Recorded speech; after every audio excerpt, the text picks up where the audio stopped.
Assalamualaikum warahmatullahi wabarakatuh. Perkenalkan, nama saya Faradila Rahma dengan NIM 2005525131, Prodi S1 Akuntansi, Fakultas Ekonomika dan Bisnis Universitas Di Kubang, Semarang. Di sini saya akan menjelaskan materi tentang Good Corporate Governance atau yang biasa disingkat dengan GCG, atau dalam bahasa Indonesia itu berarti tata kelola perusahaan. Langsung saja, yang pertama itu ada pengertian GCG itu sendiri. Jadi, pengertian GCG menurut Cadbury Committee of United Kingdom adalah a set of rules that define the relationship between shareholders, manager, creditors, the government, employees, and other internal and external stakeholders in respect to their right and responsibility or the system by which companies are directed and controlled. Nah, itu berarti seperangkat peraturan yang mengatur hubungan antara pemegang saham, pengurus atau pengelola perusahaan, pihak kreditur, pemerintah, karyawan, serta para pemegang kepentingan internal dan eksternal lainnya yang berkaitan dengan hak-hak dan kewajiban mereka, atau dengan kata lain, suatu sistem yang mengarahkan dan mengendalikan perusahaan. Nah, sedangkan menurut Sukrisno Agusta pada tahun 2006 mendefinisikan tata kelola perusahaan yang baik sebagai suatu sistem yang mengatur hubungan peran dewan komisaris, peran direksi, pemegang saham, dan pemangku kepentingan lainnya. Nah, corporate governance dalam perspektif itu bisa dijelaskan dari gambar. Jadi gambar itu diambil dari pengertian-pengertian yang telah saya jelaskan pada sebelumnya. Nah, yang atas sendiri itu CG dalam arti luas, yang tengah itu CG dalam arti sempit, dan yang terakhir itu manajemen korporasi. Nah, setelah mengutip dari berbagai definisi pada sebelumnya, dapat dirangkum dan diambil kesimpulan bahwa konsep good corporate governance itu ada 4. Yang pertama itu ada wadah, itu yang berarti organisasi seperti perusahaan, sosial, dan pemerintahan. Yang kedua itu modal, yang berarti suatu sistem, proses, dan seperangkat peraturan termasuk prinsip-prinsip serta nilai-nilai yang melandasi praktik bisnis yang ketat, yang sehat. Yang ketiga itu ada tujuan. Nah, tujuannya ini ada 4. Yang pertama, meningkatkan kinerja organisasi. Yang kedua, menciptakan nilai tambah bagi semua pemangku kepentingan. Yang ketiga, itu mencegah dan mengurangi manipulasi serta kesalahan yang signifikan dalam pengelolaan organisasi. Yang keempat, itu meningkatkan upaya agar para pemangku kepentingan tidak dirugikan. Nah, yang terakhir itu ada mekanisme yang mengatur dan mempertegas kembali hubungan peran wewenang dan tanggung jawab. Nah, dalam arti sempit itu antar pemilik atau pemegang saham, dewan komisaris, dan dewan direksi. Sedangkan dalam arti sempit itu antar seluruh pemangku kepentingan. Untuk yang selanjutnya, yang kedua itu ada prinsip-prinsip GCG. Jadi prinsip GCG itu dalam hubungannya dengan tata kelola badan usaha milik negara atau BUMN, Menteri Negara BUMN mengeluarkan keputusan tentang penerapan GCG menurut Jaker pada tahun 2003. Jadi dalam keputusan itu ada 5 prinsip. Nah, yang pertama itu ada kewajaran atau fairness, yang kedua ada transparansi, yang ketiga ada akuntabilitas, yang keempat ada pertanggungjawaban, yang kelima ada kemandirian. Nah, yang selanjutnya itu prinsip GCG menurut OECD atau Organization for Economic Cooperation and Development. Nah, OECD ini mencoba mengembangkan beberapa prinsip yang dapat dijadikan acuan baik oleh pemerintah maupun para pelaku bisnis dalam mengatur mekanisme hubungan antar pemangku kepentingan tersebut. Nah, OECD ini terdapat empat prinsip menurut OECD ini. Nah, yang pertama itu ada perlakuan yang setara antara pemangku kepentingan atau fairness. Yang kedua ada transparansi atau transparency. Yang ketiga ada akuntabilitas atau accountability. Yang keempat ada responsibilities atau responsibility. Nah, yang selanjutnya itu ada menurut NCG atau National Committee of Governance. Nah, NCG ini mempublikasikan Kode Indonesia tentang tata kelola perusahaan yang baik atau Indonesian Codes of Good Corporate Governance pada tanggal 17 Oktober 2006. Nah, sebagaimana dinyatakan dalam kata pengantarnya oleh Menteri Koordinator Bidang Perekonomian Dr. Budiono, walaupun Kode Indonesia tentang GCG ini bukan merupakan suatu peraturan, tetapi dapat dijadikan pedoman dasar bagi seluruh perusahaan di Indonesia dalam menjalankan usaha agar kelangsungan hidup perusahaan lebih terjamin dalam jangka panjang dalam koridor etika bisnis yang pantas. Nah, dalam kode GCG ini, NCG mengemukakan 5 prinsip GCG, yaitu yang pertama, transparansi, yang kedua akuntabilitas, yang ketiga ada responsibility, yang keempat ada independensi, yang kelima ada kesetaraan. Nah, prinsip yang dikemukakan oleh NCG itu hampir sama dengan yang diungkapkan oleh Menteri Negara BUMN. Nah, jika dijelaskan secara singkat masing-masing prinsipnya itu, yang pertama itu ada prinsip fairness, itu merupakan prinsip agar para pengelola memperlakukan semua pemangku kepentingan secara adil dan setara, baik pemangku kepentingan primer maupun pemangku kepentingan sekunder. Hal inilah yang memunculkan konsep stakeholders, bukan hanya kepentingan stockholders. Yang kedua ada prinsip transparansi, yang bisa disebut juga prinsip keterbukaan. Artinya, kewajiban bagi para pengelola untuk menjalankan prinsip keterbukaan dalam proses keputusan dan penyampaian informasi. Keterbukaan dalam menyampaikan informasi juga mengandung arti bahwa informasi yang disampaikan harus lengkap, benar, dan tepat pada waktu kepada semua pemangku kepentingan. Tidak boleh ada hal-hal yang dirahasiakan, disembunyikan, ditutup-tutupi, atau ditunda-tunda pengungkapannya. Yang ketiga ada prinsip akuntabilitas, yang berarti prinsip di mana para pengelola berkewajiban untuk membina sistem akuntansi yang efektif untuk menghasilkan laporan keuangan yang dapat dipercaya.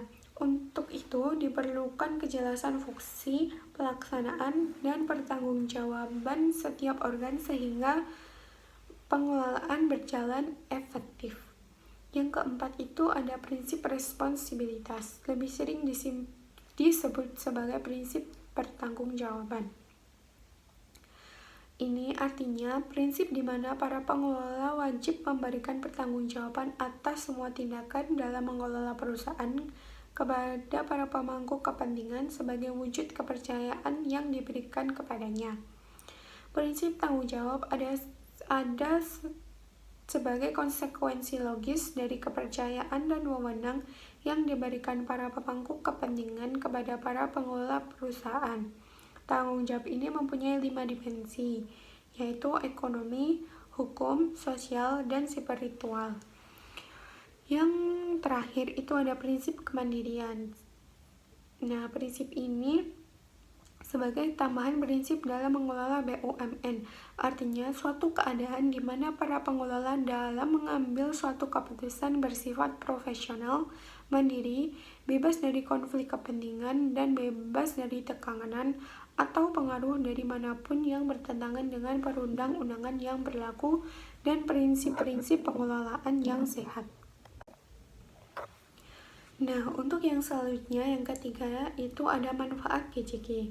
Jadi, sebagaimana sebagaimana telah dikemukakan sebelumnya, tujuan penerapan GCG adalah untuk meningkatkan kinerja organisasi serta mencegah atau memperkecil peluang praktik manipulasi dan kesalahan signifikan dalam pengelolaan kegiatan organisasi. Nah, menurut Jagger dan kawan-kawan, pada tahun 2003 itu ada 5 alasan mengapa penerapan GCG itu bermanfaat. Yang pertama, berdasarkan survei yang telah dilakukan oleh McKinsey & Company menunjukkan bahwa para investor institusional lebih menaruh kepercayaan terhadap perusahaan-perusahaan di Asia yang telah menerapkan GCG. Yang kedua, berdasarkan berbagai analisis, ternyata ada indikasi keterkaitan antara terjadinya krisis finansial dan krisis berkepanjangan di Asia dengan lemahnya tata kelola perusahaan. Yang ketiga, internasionalisasi pasar, termasuk liberalisasi pasar finansial dan pasar modal, menuntut perusahaan untuk menerapkan GCG. Yang keempat, kalaupun GCG bukan obat mujarab untuk keluar dari krisis, sistem ini dapat menjadi dasar bagi berkembangnya sistem nilai baru yang lebih sesuai dengan landscape bisnis yang kini telah banyak berubah. Yang kelima, secara teoris, praktik GCG dapat meningkatkan nilai perusahaan. Nah, itu adalah 5 alasan kenapa GCG itu bermanfaat. Nah, selanjutnya, Indra Surya dan Ivan Yustiavanda pada tahun 2007 mengatakan bahwa tujuan dan manfaat dari penerapan GCG itu ada 5. Yang pertama, memudahkan akses terhadap investasi domestik maupun asing. Yang kedua, mendapatkan biaya modal atau cost capital yang lebih murah. Yang ketiga, memberikan keputusan yang lebih baik dalam meningkatkan kinerja ekonomi perusahaan. Yang keempat, meningkatkan keyakinan dan kepercayaan dari para pemangku kepentingan terhadap perusahaan. Yang kelima, melindungi direksi dan komisaris dari tuntutan hukum. Nah, selanjutnya yang keempat, GCG dan hukum perseroan di Indonesia. Jadi, kegiatan perseroan di Indonesia itu didasarkan atas payung hukum Undang-Undang Nomor 1 Tahun 1995 tentang perseroan terbatas. Namun, UU ini kemudian dicabut dan diganti dengan Undang-Undang Nomor 40 Tahun 2007. Sebagaimana diatur dalam Pasal 1 Ayat 1 UU Nomor 40 Tahun 2007. Yang dimaksudkan dengan perseroan adalah badan hukum yang merupakan persekutuan modal, didirikan berdasarkan perjanjian, melakukan kegiatan usaha dengan modal dasar yang seluruhnya terbagi dalam saham dan memenuhi persyaratan yang ditetapkan dalam undang-undang ini serta peraturan pelaksanaannya. Nah, dalam Undang-Undang Republik Indonesia Nomor 40 Tahun 2007 dikatakan alasan pencabutan Undang-Undang Nomor 1 Tahun 1995 untuk diganti dengan UU Nomor 40 Tahun 2007. Pertimbangan tersebut antara lain karena adanya perubahan dan perkembangan yang cepat yang berkaitan dengan teknologi, ekonomi, harapan masyarakat tentang perlunya peningkatan pelayanan dan kepastian hukum, kesadaran sosial dan lingkungan, serta tuntutan pengelolaan usaha yang sesuai dengan prinsip-prinsip pengelolaan perusahaan yang baik atau good corporate governance. Nah, beberapa ketentuan lama yang masih relevan yang terdapat dalam Undang-Undang Nomor 1 Tahun 1995 masih dipertahankan. Namun ada beberapa tambahan yang kalau dicermati dengan baik sebenarnya merupakan penyempurnaan rambu-rambu secara garis besar yang berkaitan dengan tata kelola perusahaan atau corporate governance. Nah, ketentuan yang disempurnakan ini antara lain yang pertama, dimungkinkan mengadakan RUPS dengan memanfaatkan teknologi informasi yang ada, seperti telekonferensi, videokonferensi, atau sarana media elektronik lainnya yang terdapat dalam Pasal 77. Yang kedua, kejelasan mengenai tata cara pengajuan dan pemberian pengesahan status badan hukum dan pengesahan anggaran dasar perseroan ada di bab 2. Yang ketiga, memperjelas dan mempertegas tugas dan tanggung jawab direksi dan dewan komisaris, termasuk mengatur mengenai komisaris independen dan komisaris utusan ada di bab 7. Yang keempat, kewajiban perseroan untuk melaksanakan tanggung jawab sosial dan lingkungan ada di bab 5. Nah,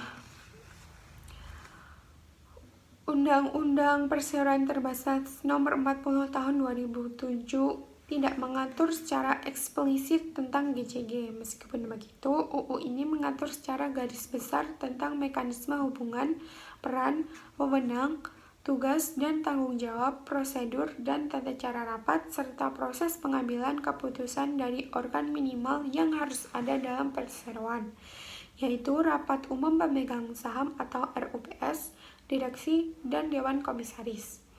Di samping itu juga mengatur mengenai persyaratan dan tata cara pengangkatan serta pemberhentian anggota direksi dan dewan komisaris. Nah, wewenang dari ketiga organ ini atau yang tadi saya sebutkan, RUPS, direksi, dan dewan komisaris itu diatur dalam bab 1 pasal 1. Nah, pada ayat 4 ini menjelaskan tentang RUPS yang selanjutnya disebut sebagai Rapat Umum Pemegang Saham. Adalah organ perseroan yang mempunyai wewenang yang tidak diberikan kepada direksi atau dewan komisaris dalam batas yang ditentukan dalam undang-undang ini dan atau anggaran dasar. Selanjutnya pada ayat 5 ini menjelaskan tentang direksi. Direksi adalah organ perseroan yang berwenang dan bertanggung jawab penuh atau atas pengurusan perseroan untuk kepentingan perseroan sesuai yang dimaksud dan tujuan perseroan serta mewakili perseroan baik di dalam maupun di luar pengadilan sesuai dengan ketentuan anggaran dasar. Selanjutnya pada ayat 6 ini menjelaskan tentang dewan komisaris. Nah, dewan komisaris adalah organ perseroan yang bertugas melakukan pengawasan secara umum dan atau khusus sesuai dengan anggaran dasar serta memberi nasihat kepada direksi. Nah, untuk yang selanjutnya, yang kelima itu ada organ khusus dalam penerapan GCG.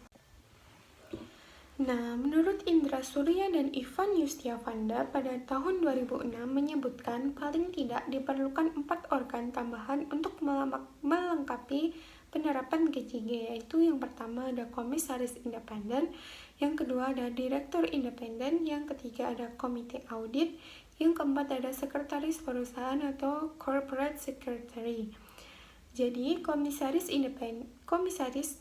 dan direktur independen ini mempunyai dua pengertian. Yang pertama, komisaris dan direktur independen adalah seorang yang ditunjuk untuk mewakili pemegang saham independen atau pemegang saham minoritas.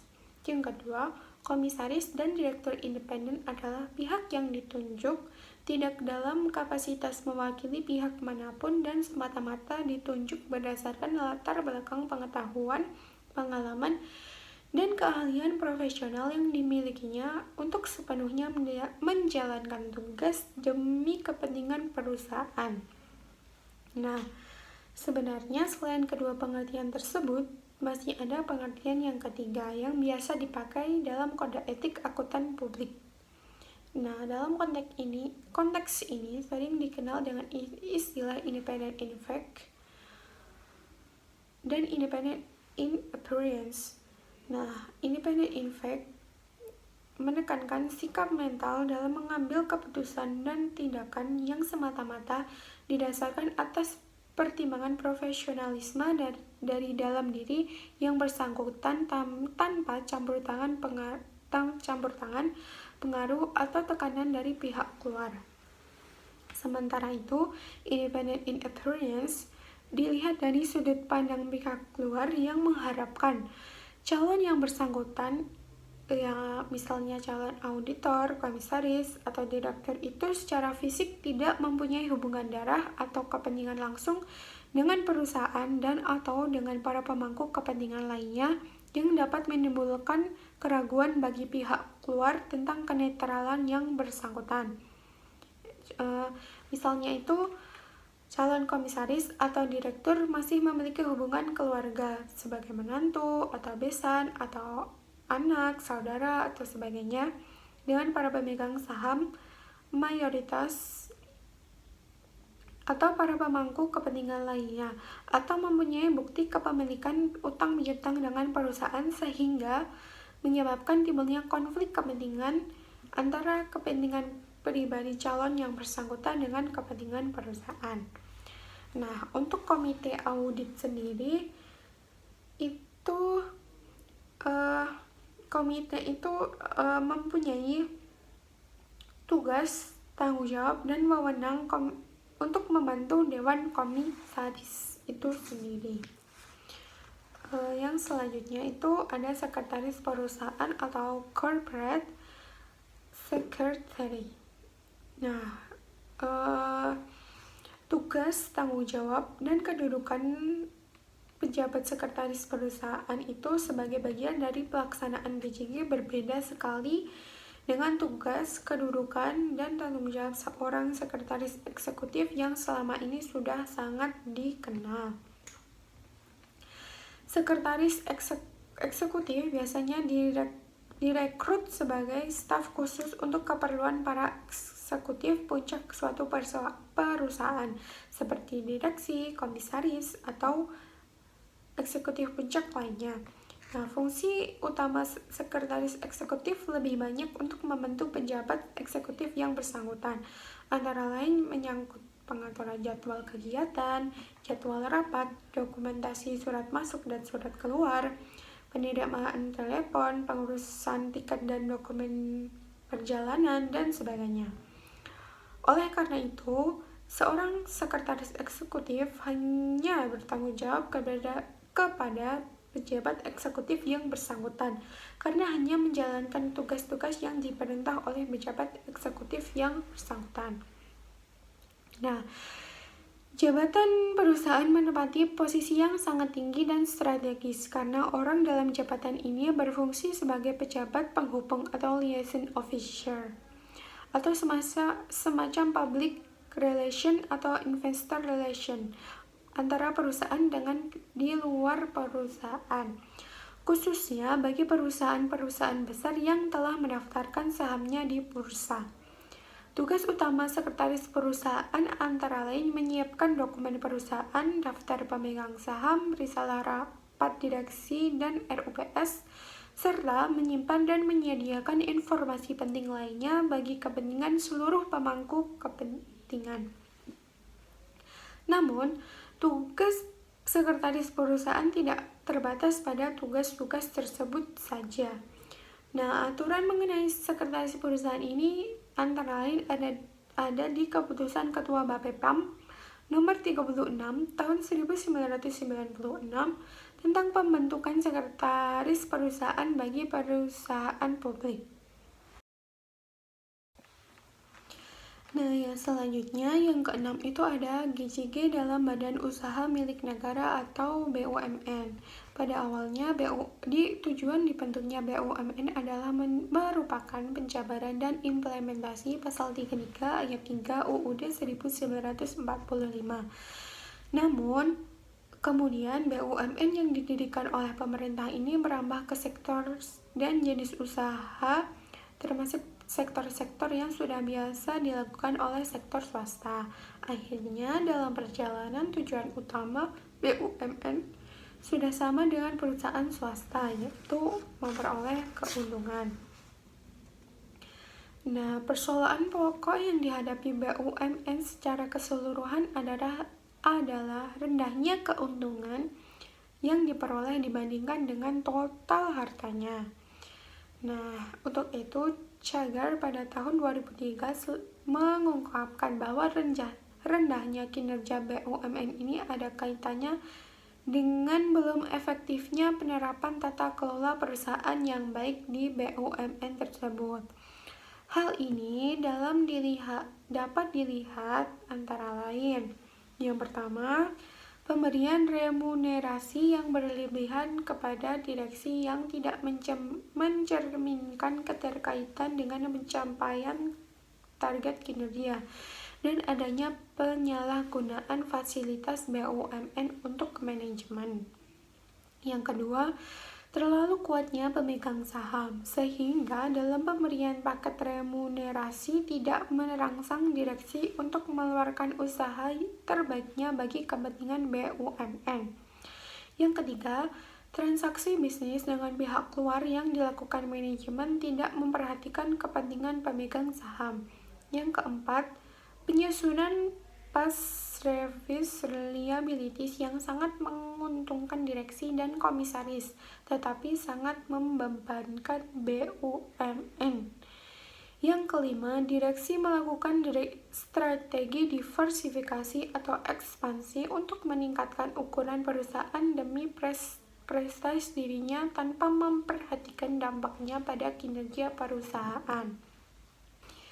Nah, karena menyadari masih rendahnya kinerja BUMN serta mengingat modal yang telah disetor dan harta yang telah tertanam pada BUMN sangat besar, maka pemerintah melalui Kementerian Negara BUMN mewajibkan semua BUMN menerapkan prinsip tata kelola perusahaan yang sehat atau good corporate governance.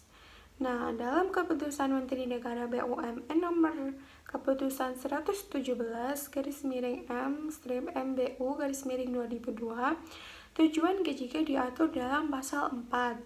Yang pertama, memaksimalkan nilai BUMN, yang kedua mendorong pengelolaan BUMN, yang ketiga meningkatkan kontribusi BUMN dalam perekonomian nasional, dan yang keempat menyukseskan program privatisasi. Nah, selanjutnya ada prinsip-prinsip GJK diatur dalam pasal 4.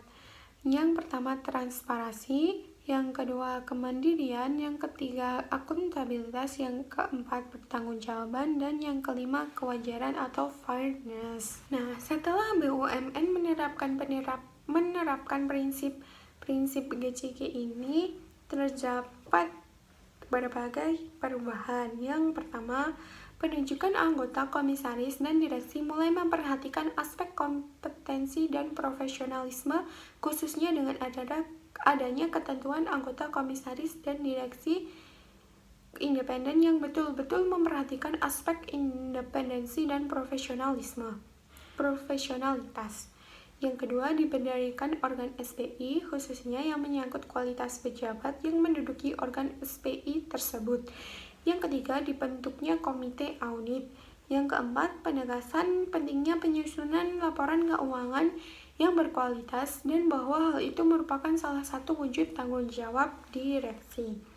Nah, yang selanjutnya yang ke-7 itu ada GJK dan pengawasan pasar modal di Indonesia. Nah, keberadaan pasar modal di Indonesia, pasar modal itu ditentukan oleh lembaga-lembaga dan unsur-unsur penunjang pasar modal tersebut. Antara lain, yang pertama ada BAPEPAM LK, yang kedua ada Bursa Efek, yang ketiga ada lembaga clearing, yang keempat ada emiten, yang kelima ada underwriter, yang keenam ada investor, yang ketujuh ada akuntan publik, yang ke-8 ada notaris, yang ke-9 ada konsultan hukum, yang ke-10 ada konsultan keuangan. Nah, kegiatan pasar modal tersebut efektif bila para investor dan calon investor tertarik untuk melakukan transaksi di bursa. Yang kedua, efisien bila semua lembaga terkait termasuk investor merasakan bahwa penyelenggaraan kegiatan di bursa tersebut dapat terselenggara dengan cepat tanpa dibebani dengan biaya yang berlebihan. Yang ketiga, adil atau fair bila semua pihak terkait termasuk para calon investor tidak merasa dirugikan oleh kegiatan di bursa tersebut. Nah, yang selanjutnya yang ke-8 itu ada GCG perbankan di Indonesia. Bank Indonesia sebagai institusi tertinggi yang berfungsi melakukan pengawasan terhadap kegiatan dunia perbankan di Indonesia dalam upayanya menata kembali manajemen dan kegiatan perbankan di Indonesia telah mengeluarkan Peraturan Bank Indonesia Nomor 8/4 Peraturan Bank Indonesia /2006 tanggal 30 Januari 2006 telah tentang implementasi GCG oleh bank-bank komersial. Nah, secara garis besar, peraturan ini mengatur tentang yang pertama, prosedur pengelolaan melalui penerapan prinsip transparansi, akuntabilitas, tanggung jawab, independensi, dan kesetaraan. Yang kedua, tujuan implementasi GCG. Yang ketiga, jumlah, kompensasi, kriteria, dan independensi Dewan Komisaris. Yang keempat, jumlah, komposisi, kriteria, dan independensi Dewan Direksi. Yang kelima, komite. Keenam, ketaatan fungsi auditor eksternal dan internal. Ketujuh, implementasi manajemen risiko. 8, ketentuan dana. Kesembilan, rencana strategis bank. Dan masih banyak lagi. Sekian yang dapat saya sampaikan. Apabila terdapat banyak kesalahan kata, terdapat salah pengucapan kata, atau kesalahan materi yang saya sampaikan, saya mohon maaf yang sebesar-besarnya. Sekian dari saya, terima kasih. Wassalamualaikum warahmatullahi wabarakatuh.